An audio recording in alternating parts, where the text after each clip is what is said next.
யூஸ்வலா நம்ம சாண்ட்ரா தான் புளியா சொல்லி போட்டு ஸ்டார்ட் பண்ணுவாங்க அந்த சுடுகாடு ஏரியால உட்காந்துக்கிட்டு. ஆனா நேத்து பல மாசத்துக்கு அப்புறம் நம்ம பாரு ஸ்டார்ட் பண்ணி வச்சாங்க. சும்மா காமெடி எல்லாம் பண்ணாதீங்க. நம்ப மாட்டல. ஆனா சாண்ட்ராக்கும் பாருக்கும் உள்ள ஒத்துமையை பாத்தீங்களா? அந்த மாவை அழுதுட்டே தான் ஸ்டார்ட் பண்ணோம், இந்த பாருவும் அழுதுனே தான் ஸ்டார்ட் பண்ணுச்சு. எது பாரு அழுதுச்சா? எங்க அக்காவால தான் ஏகப்பட்ட பேர் அழுதுருக்காங்க. ஆனா எங்க அக்காவே அழ வச்சவன் எவன்டா அப்படின்னு பாருவோட ஃபேன்ஸ் யாராவது கேட்டீங்கன்னா அது வேற யாரும் இல்ல, உங்க மாமா தான். எது எங்க மாமாவா அப்படின்னு கேக்குறீங்களா? ஆமா, பாரு உங்களுக்கு அக்கானா பாருவோட வீட்டுக்காராவ போறவரும் உங்களுக்கு மாமா தானே. சரி மாமா என்ன பண்ணாரு அப்படின்னு கேக்குறீங்களா? உங்க மாமா ஓவரா லவ்ஸ கொடுத்துட்டதுனால அக்காவும் அவங்களோட லவ்ஸ அவங்க சைடுல இருந்து கொடுத்துட்டாங்க. இப்போ அடுத்த வாரம் ஃப்ரீ ஸ்டாஸ்க்கு ஃபேமிலியே வீட்டுக்குள்ள வரும். சோ என்ன சொல்ல போறாங்களோ அப்படின்னு பீதியில இருக்காங்க உங்க அக்கா. சோ நான் கிளம்பிட்டா கரெக்டா இருக்கும் இந்த வாரத்துல அப்படின்னு சொல்லி அழுவ உங்க மாமா யார் வந்தாலும் சரி பாரு உனக்காக நான் நிப்பேன், பயப்பட மாட்டேன் அப்படின்னு தைரியம் கொடுத்துட்டு இருக்காரு. அப்போ உண்மையிலேயே லவ் பண்றாரா? அசோக், அந்த பொண்ணோட கண்ணுல இருந்து கண்ணு மூக்கு வாய் காது எங்க இருந்து தண்ணி வந்தாலும் அது ஆனந்த கண்ணீரா தான் இருக்கணும். அப்புறம் இப்படி அழாத பாரு, பாக்கிறதுக்கே கஷ்டமா இருக்குடி. அது இல்லடா எங்க அம்மா என்ன யோசிப்பாங்களோன்னு நினைக்கிறப்பதான் பயமா இருக்கு அப்படின்னு சொன்னதுக்கு கம்ரு என்ன சொன்னாரு, இங்க பாரு பட்டு, இப்போ நம்ம கேம்ல ஃபோக்கஸ் பண்ணலாம். ஆஃப்டர் 30 days வீட்டுக்கு போனதுக்கு அப்புறம் மத்ததெல்லாம் பாத்துக்கலாம். ஏய் எனக்கு எதுவுமே கவலை இல்லடா, எங்க அம்மா தான். ஒருவேளை நான் வெளியே இருந்தானா கூட எங்க அம்மாக்கு எக்ஸ்பிளைன் பண்ணிப்பேன், புரிய வச்சிருவேன். அடுத்த வாரம் இவங்க வர்றதை நினைக்கிறப்போ எப்படி என் கேம்ல ஃபோக்கஸ் பண்றதுனே தெரியலடா. நீ ஒண்ணும் பயப்படாத, என்ன எப்படியாச்சும் காப்பாத்துற. என்ன நீ ஓவரா பண்ணிட்டே இருக்க? ஏன் எனக்கு இல்லையா ஃபேமிலியே? எனக்கும் அக்கா இருக்காங்க. ஃபர்ஸ்ட் லவ் பண்றதெல்லாம் என்ன தப்பா அப்படின்னு கேட்டுட்டு இருக்காரு கமரு. கரெக்ட் தான், வாழ்க்கையில ஒரு லவ் பண்றது தப்பு இல்ல. ஆனா வாழ்க்கை ஃபுல்லா வெரைட்டியா வேற வேற ஆளா பார்த்து லவ் பண்றது, அதுவும் வருஷத்துக்கு ஒண்ணுன்னு லவ் பண்றது ரொம்ப ரொம்ப தப்பு. இப்ப சொல்லுங்க, நீங்க பண்ணது கரெக்டா தப்பா? பொறுக்கி பெயர். சரி இதெல்லாம் விடுங்க. இங்க இதுங்க ரெண்டும் சீரியஸா டிஸ்கஸ் பண்ணிட்டு இருக்கிறப்போ ஒருத்தருக்கு அர்ஜென்ட்டா கக்கா வந்துருச்சு போல இருக்கு. எப்படி ஓடிட்டு இருக்காரு பாருங்க. எடுத்தேம்பாரு ஓட்டம் மார்க்கெட் கூட நான் பார்க்கலையே. அந்த ஓட்டம் போலீஸ் ட்ரெயினிங்ல கூட என்ன வேணும் ஓடலடா. மறுபடியும் இப்ப பாரு என்ன சொல்லிட்டு இருக்காங்க, டேய் நீ மட்டும் எப்படா ஜாலியா இருக்கா அப்படின்னு கேட்க, நான் ஏன் பயப்படணும், நான் ரொம்ப கிளியரா இருக்கேன் என் லவ்ல, நானும் தான் இருக்கேன். ஆனா எங்க அம்மாவை நினைச்சாதான்டா. இங்க பாரு பட்டுக்குட்டி செல்லக்குட்டி, எல்லாரையுமே சாட்டிஸ்ஃபை பண்ண முடியாது. அடுத்த வாரம் உங்க அம்மாவே வந்தாலும் என்னதான் சொன்னாலும் நான் உனக்காக இருப்பேன். வாழ்க்கையில பாசிட்டிவ் நெகட்டிவ் எல்லாமே இருக்கும், இதெல்லாம் கடந்து போறதுதான் வாழ்க்கை. அப்போ என்ன ஆனாலும் நீ இருப்ப, சத்தியம் பண்ணு. கண்டிப்பா இருப்பேன் அப்படின்னு இவரும் சத்தியம் பண்றாரு. எல்லாம் முடிஞ்சிருச்சுங்கிறதுக்காக உன்னை விட்டுட்டு போயிடுவேன் நினைச்சா? நான் உன் கூட தான். என்ன நம்ப. ஏங்க இத்தனை நாள் கூட இருக்கீங்க, அவர் மேல நம்பிக்கை இல்லையா? கண்டிப்பா உங்களுக்காக அவர் இருப்பாரு. ஆனா வெளியே போய் ஒரு வருஷம் கழிச்சு இதே கேள்வி எல்லாம் அவர் கேட்க கூடாது. அப்படி கேட்டா அவர் சிம்பிளா சொல்லிட்டு போயிருவாரு, நான் இருப்பேன்னு சொன்னது போன வருஷம் 2025, இப்போ 2026 நான் வேற ஒரு பொண்ணு கமிட்மெண்ட் கொடுத்துட்டேன் அப்படின்னு டாடா பை பை சொல்றப்போ கோச்சிக்கலாம் கூடாது பாரு, புரியுதா? பாய் ஷூ.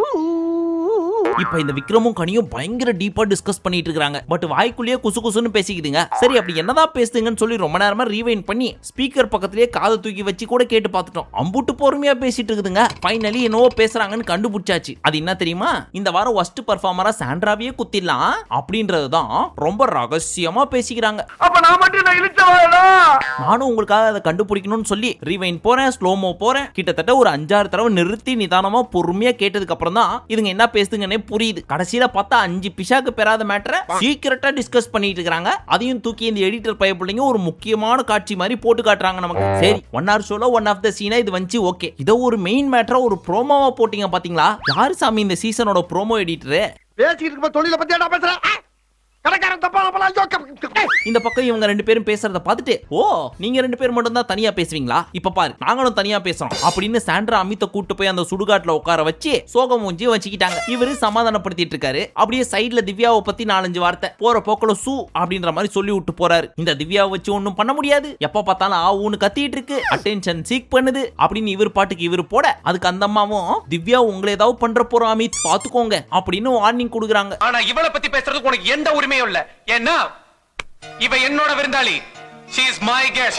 அந்த அம்மா மத்தவங்கள்ட்ட எப்படியோ சாண்ட்ராவை பார்த்தா மட்டும் பொட்டி பம்பா அடங்கிருது. அப்பேற்பட்ட ஒரு நாக்குப்பூச்சிய புச்சி அனகோண்டா லெவலுக்கு பில்டப் கொடுத்துட்டு இருக்காங்க இந்த சாண்ட்ரா. அதுக்கு நம்ம அமித்தும் அது சாதாரண அனகோண்டா இல்ல 5 தலை அனகோண்டா அப்படின்னு கோரஸ் பாடிட்டு இருக்காரு. இப்ப திவ்யா டாபிக் முடிச்சதுக்கு அப்புறம் ஃபர்ஸ்ட் பெர்ஃபார்மரா இவங்க தான் வர போறாங்கன்னு சொல்லி கரெக்டா பிரெடிக்ட் பண்ணி அமித் கிட்ட சொல்லிட்டு இருக்காங்க. ஆனா அமித் எல்லாரும் ஏன் என்கிட்ட பேச மாட்ற, ஏன் தனியா இருக்க, ஏன் அழுதுட்டே இருக்க அப்படிலாம் கேக்குறாங்கல்ல. ஆனா பெஸ்ட் ஃபர்ஸ்ட் பெர்ஃபார்மர் வர்றப்ப பாருங்களேன், ஒன்னும் பண்ணல சும்மா உட்கார்ந்து அழுதுனே தான் இருக்கு அப்படின்னு என்ன போட்டு குத்துவாங்க. ஆனா இங்க மட்டும் என் மேல ரொம்ப அக்கறை இருக்க மாதிரி காமிச்சிட்டு இருக்காங்க அப்படின்னு புலம்பிட்டு இருக்காங்க. அப்பா டேய் என்ன புலம்ப விட்டுட்டியேடா. இந்த வாரம் பூரா நீங்க வச்ச ஒப்பாரிக்கு வீட்டுக்குள்ள உங்களை சேர்க்கறதே பெரிய விஷயம். ஆஸ்திரேலியாவது சேர்க்கறாங்களேன்னு பெருமைப்படுறத விட்டு இதை ஒரு காரணமாலாம் சொல்லி நீங்க ஃபீல் பண்ணலாமா? என்ன உனக்கு தான் அழுது திரும்பி நினைச்சுக்கிட்டு இருக்கியா? நான்லாம் ஆள ஆரம்பிச்சேன்னா மாசக்கணக்கு ஆளுவேன். அடுத்தபடியா டான்ஸ் மேரத்தான் ஸ்டார்ட் ஆச்சு. அதுல இப்ப போனது ஆடினே இருப்போம் டீம். இதுல ஆட உள்ள போனது கம்ரு அண்ட் பாரு. ஏற்கனவே இவங்க ரெண்டு பேருக்குள்ள பயங்கரமான அண்டர்ஸ்டாண்டிங் இருக்கு. அதுல பாரு வேற கிளாசிக்கல் டான்ஸ்ல மாஸ்ட்ரோ, இந்த பக்கம் நம்ம கம்ரு டான்ஸ்ல மாஸ்ட்ரோ. சோ ரெண்டு பேருக்கும் ஆட சொல்லியா கொடுக்கணும். பாட்டு ஆரம்பிச்சு 2 நிமிஷம் தான் டான் டான் ஹூக் ஸ்டெப் போட வெளியே உட்கார்ந்துட்டு இருக்கிற கனியும் ஆதிரியும் அதுக்கு மேல டான் டான் கண்டுபிடிக்குதுங்க. ஆமா மூளைக்கு இதெல்லாம் எப்படி ஆட்டுது? அதுல ஃபர்ஸ்ட் மக்காமிஷி வந்துச்சு. அது வந்து இவங்க போட்ட ஹூக் ஸ்டெப்ல இப்ப வந்து ஜெயம் ரவி படம் கண்டுபிடிச்ச மக்காமிஷி அப்படின்னு கரெக்டா கண்டுபிடிக்க அப்படின்னு பசர் அடிக்குது. அதுக்கும் பின்னாடி பல பேர் டிஸ்ட்ராக்ட் பண்ணிட்டு இருக்காங்க. அதுல ஒன் ஆஃப் த ஆளு நம்ம சுபிக்ஷா. டிஸ்ட்ராக்ட் பண்றதுக்கு 1000 பாட்டு இருக்கு. ஆனா அம்முனி அங்கேயே வந்து என்ன பாட்டு தெரியுமா பாடினாங்க?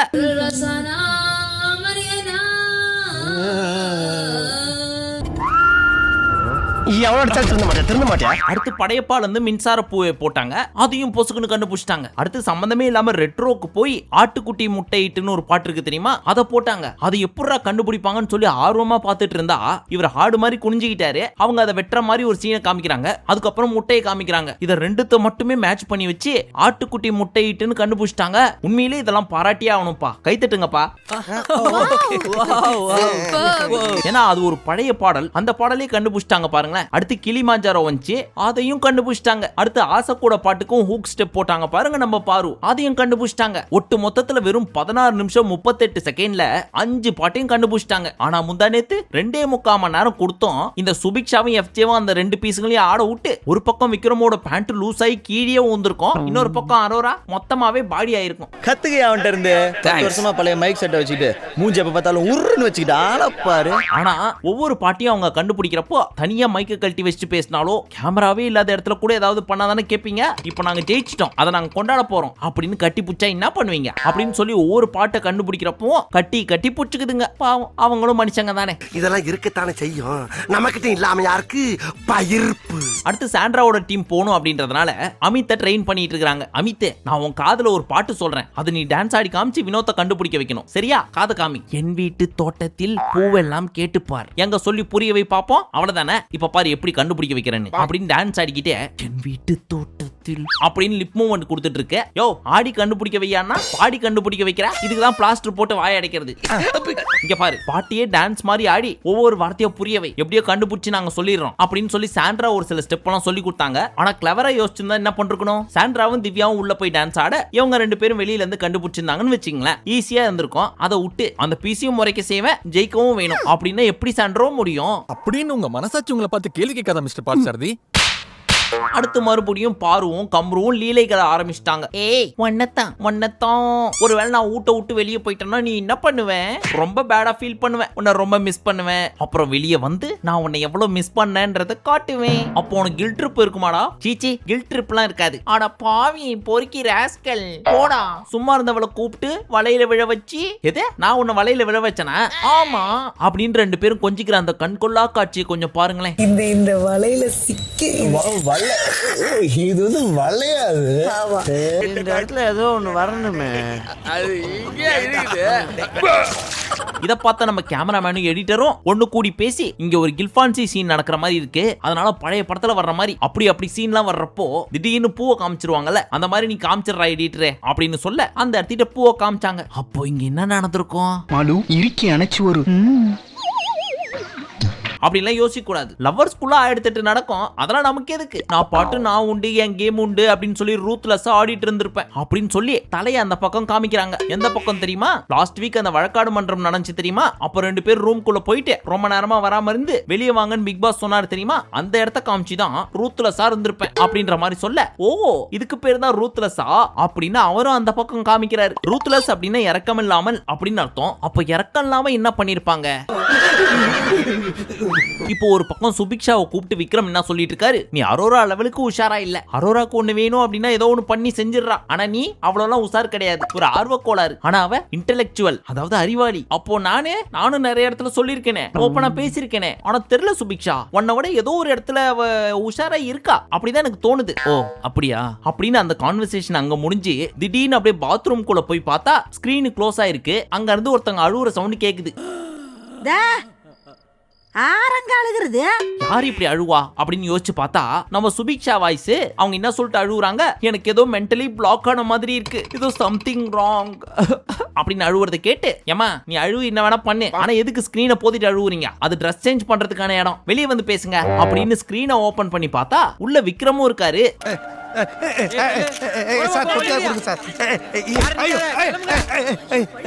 ஐயோ ஒரு வேட்டி தான் குடியா. அப்பதான் புரிஞ்சு, ஓகே தலைவரோ பொசுக்குன்னு எல்லா உண்மையும் சொல்லிடுவாரு, நீ ஒரு ஆர்வ கோளாறு, கடல் பாட்டை பாடி பாடி எங்களை சாவடிப்ப, அதை தாண்டி உனக்கு ஒன்னும் தெரியாது அப்படி இப்படின்லாம். அதை கேட்டுதான் நம்ம பாப்பா அழுவுதுன்றது புரிய வந்துச்சு. ஆனா என்ன பண்றது, இந்த காலத்துல நல்லதுக்கே காலம் இல்ல. உண்மையை சொன்னா ஹர்ட் பண்ணிட்டான்னு அழுகுறாங்க, பொய்ய சொன்னா தேங்க்யூ அப்படின்னு பெருமையா எடுத்துக்கிறாங்க. என்ன வாழ்க்கடா. அதுக்கப்புறம் பார்த்தா தனியா போய் உட்காந்துக்கிட்டு, இப்ப நான் அழ போறதுல இது வரைக்கும் வந்த சீசனும் சரி, இதுக்கப்புறம் வரப்போற சீசனும் சரி, எல்லா கண்டஸ்டன்ட்டுக்கும் அழறதுல நான் தான்டா ரோல் மாடலா இருக்க போறேன் அப்படின்ற லெவலுக்கு தேம்பி தேம்பி அழுகுறாங்க. நாளைக்கு எங்க 2 பேத்துக்கும் நிச்சயார்த்தம்டா. அப்பதான் என் பச்சி என்கிட்ட ஒண்ணு சொல்லுச்சு, டேய் அவ லிஸ்ட்ல இருக்காடா இந்த வாரம், இந்த மாதிரிலாம் ஏதாவது ஒரு பர்ஃபார்மன்ஸ் பண்ணி ஆகணும்டா, இல்லனா வீட்டுக்கு அமிச்சிருவாங்க அப்படின்னு. அப்பதான் எனக்கும் புரிஞ்சு, கெமி இந்த வரைக்கும் காக்கா ஸ்ட்ராட்டஜி பாண்டா ஸ்ட்ராட்டஜிலாம் சொல்லிட்டு இருக்கோம் தெரியுமா, அந்த மாதிரி இந்த பைபிளையும் சாண்ட்ரா ஸ்ட்ராட்டஜியை ஃபாலோ பண்ண ஆரம்பிச்சிச்சு அப்படின்னு. கவலைப்படாதமா, உனக்கு முன்னாடி ஆல்ரெடி நிறைய பேர் லிஸ்ட்ல இருக்காங்க, ஆதிரை FJ எல்லாம், அதனால உன்னை பொத்தி பொத்தி வீட்டுக்குள்ள வச்சுப்பாங்க. சோ இந்த பர்ஃபார்மன்ஸ் அப்படியே வச்சுக்கிட்டே 2 வாரம் கழிச்சு போடுமா, கரெக்டா இருக்கும். அதான் அவார்டு வாங்கிட்டல, அப்புறம் என்ன அண்ணாந்து படுத்துன்னு ஹாலிவுட் ஆர்டிஸ்ட் மாதிரி நடிக்கிற. சரி அடுத்தது என்னன்னு கொஞ்ச நேரம் கழிச்சு பார்த்தா இந்த விக்ரமே வாயை மூடிக்கினே அங்க இருந்து வராரு. ஒருவேளை வாந்தி தான் எடுக்க போறாரோ அப்படின்னு பார்த்தா அழுதுகிட்டு வந்து தலையிலே அடிச்சுக்கிறாரு, சாவு வீட்டுல அடிச்சுக்கிற மாதிரி. ஐயா உனக்கு என்ன ஆச்சு அப்படின்னு கேட்டா, நான் தான் இவ்வளவு தூரம் வாழறதுக்கு காரணம் நான் தான் என்னவோ சொல்லிட்டேன், அரோரா பெஸ்ட், உன்னை ஓவர் டேக் பண்றா, நீ ஆர்வ கோளாறு, FJ உன்னை புட் டவுன் பண்றான் இப்படின்னு ஒரு சில விஷயங்கள்லாம் கேஷுவலா பேசணும், அதுக்கு இவ்வளவு ஃபீல் பண்ணுவான்னு தெரியாம போயிடுச்சே அப்படின்னு இவர் அழுதுட்டு இருக்காரு.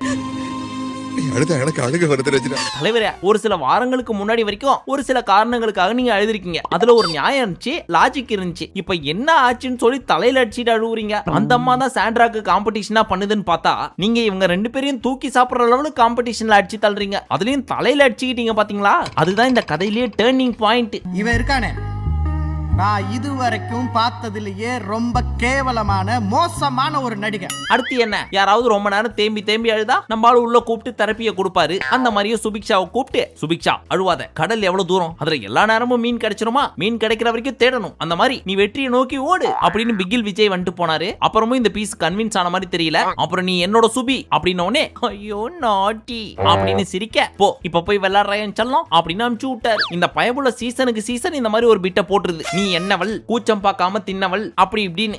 கேப்பே விடாம பேசுற பார்த்தா ஒரே டயலாக தான் ஊருக்குள்ள சொல்லி தெரியற போல இருக்கு. இப்ப விக்ரம் எழுதிட்டு இருந்தார்ல, அவரை கன்வின்ஸ் பண்ணும்ல, அதனால என்ன விக்ரம் சுபிக்ஷா அழவே இல்லையாமே, நீங்க தான் ஓவர் சீன் போடுறீங்கன்னு சொல்றா அப்படின்னு அவரையும் சிரிக்க வைக்க, சோ அந்த அம்மாவும் சிரிச்சினே வந்து இவங்க 2 பேரும் கட்டி புடிச்சுக்க, சரி சரி பாசமலர்களே லிவிங் ஏரியாக்கு வாங்க அப்படின்னு காமெடி பண்ணிட்டு இருந்தாரு. பாவம்பா இந்த மனுஷன், ஓடாத தியேட்டர்ல ஷோ ஓட்டுறதே பெரிய விஷயம், ஆனா இவரு டீ காபி பஜ்ஜி போண்டாலாம் சேர்த்து வித்துட்டு இருக்காரு. என் நிலைமை ரொம்ப மோசமா இருக்குங்க, சொல்லவும் முடியல மெல்லவும் முடியல. இப்ப லாஸ்ட் அண்ட் ஃபைனல் ரவுண்ட். இதுல கரகாட்ட கும்பல் ஆட உள்ள போச்சு. அமித்தும் திவ்யாவும் ஆட வினோத்தும் சாண்ட்ராவும் வெளியே உட்காந்து கண்டுபிடிச்சாங்க. ஃபர்ஸ்ட் கில்லில இருந்து கொக்கர கோவ போட்டாங்க, அதை ஈஸியா கண்டுபிடிச்சிட்டாங்க, வெரி குட். நெக்ஸ்ட் பாஷால இருந்து அழகு நீ நடந்தால் நடை அழகு அந்த பாட்டு போட்டாங்க, அதையும் கண்டுபிடிச்சிட்டாங்க. அடுத்து கன்னித்தீவு பொண்ணா அப்படின்ற பாட்டை போட்டாங்க. இதுக்கு முன்னாடி கண்டுபிடிச்சதெல்லாம் ஹீரோவை வச்சு கண்டுபிடிச்சிட்டாங்க, ஆனா இப்போ யாரு ஹீரோன்னு தெரியல. அதனால அந்த பாட்டுக்கு ஏத்த மாதிரியே ஸ்டெப் எல்லாம் போட்டாலும் இவங்களுக்கு தொண்டை வரைக்கும் அந்த பாட்டு வருது, ஆனா வாயில வர மாட்டேங்குது. என்னது ஐயோ என்னது பார்த்தா இதுக்கு பின்னாடி உட்காந்து எல்லாம் காதுக்குள்ளேயே வந்து கியாமையான்னு கத்திட்டு இருந்துச்சுங்களா. இங்க இருந்தா தானே நான் கத்துவீங்க, நான் தனியா போய் யோசிக்கிறேன்டா அப்படின்னு கக்கூஸ்ல போய் நின்று யோசிச்சு பார்த்தாரு. அங்க போனா பாட்டா வரும், கக்கா தான் வரும். ஆனா கக்கூஸ்ல இருக்கிறப்போ நிறைய பேருக்கு ஐடியா வரும். அப்படி ஒரு ஐடியா நம்ம வினோத்துக்கு வந்துச்சு. அது என்ன தெரியுமா, இங்க திங்க் பண்ற மாதிரியே அந்த ஆக்டிவிட்டி டோர் கிட்ட போய் திங்க் பண்ணுவோமே, அப்படியே அந்த பாடலை ஒட்டி கேட்டோம்னு வச்சுக்க, நம்மளா கண்டுபிடிச்ச மாதிரி இங்க வந்து சொல்லிடலாம் அப்படின்னு அங்க போக பின்னாடி இந்த பீஸுங்களும் கண்டுபிடிச்சிச்சிங்க. யோ நீ எதுக்கு விட்டு போறேன்னு தெரியுது, அங்கெல்லாம் போக கூடாது உள்ள போ அப்படின்னு சொன்னாலும், ஏய் ரூல் புக்ல இருக்காடா, நான் போவேன் போட அப்படின்னு FJ சண்டைக்கு போயிட்டு ஒட்டு கேட்டாரு. நம்ம ஆளுங்க சும்மா இருப்பாங்களா, எங்களுக்கேவா ஆஃப் பண்ற அந்த பாட்டை அப்படின்னு அதை ஆஃப் பண்ணி விட்டாங்க. டேய் அந்த பொண்ணோட சேர்த்து ஆஃப் பண்ணுங்கடா அத. இது மட்டும் இல்ல, பிக் பாஸ் டே போய் பிக் பாஸ் இது என்ன பாட்டு அப்படின்னு கேட்டுட்டு இருக்காரு. ஆனா அங்க ஒருத்தங்க பயங்கரமா கடுப்பாயி காதுல கையை வச்சு அடைச்சுக்கிட்டு கோவத்தை வெளியும் காட்டாம பாட்டையும் கண்டுபிடிக்க ட்ரை பண்ணிட்டு இருந்தாங்க. பத்தாவதுக்கு இந்த பீஸ் வேற அப்பப்ப ஏஞ்சி போயிருதா, யோ ஒழுங்கா கவனியா அப்படின்னு நல்லா திட்டு வேற வாங்கினாரு. ஆனா பயபுல கடைசியா என்ன பண்ணுச்சு தெரியுமா, மறுபடியும் கக்கூஸ் கிட்ட போய் யோசிச்சு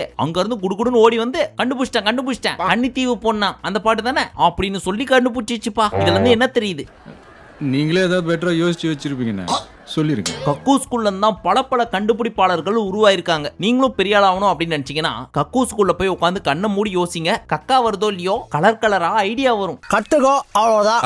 அடுத்த பாடல் அடிக்கி ரெக்கை அணைக்குமா அந்த பாட்டு போட்டாங்க. ஆனா இவங்க கண்டுபிடிச்சிட்டாங்க, அடிக்கிற கை அணைக்கும் அந்த பாட்டா. ஓகே அப்படின்ட்டு எந்த பாட்டை தெரியுமா சொல்றாங்க, அடிக்கிற கை தான் அணைக்கும், அணைக்கிற கை தான் அடிக்கும். இதுவும் உங்களுக்கு ஒரே பிராண்ட். அதுல உங்களுக்கு கொஞ்சம் கன்ஃபியூஸ் ஆயிருச்சு.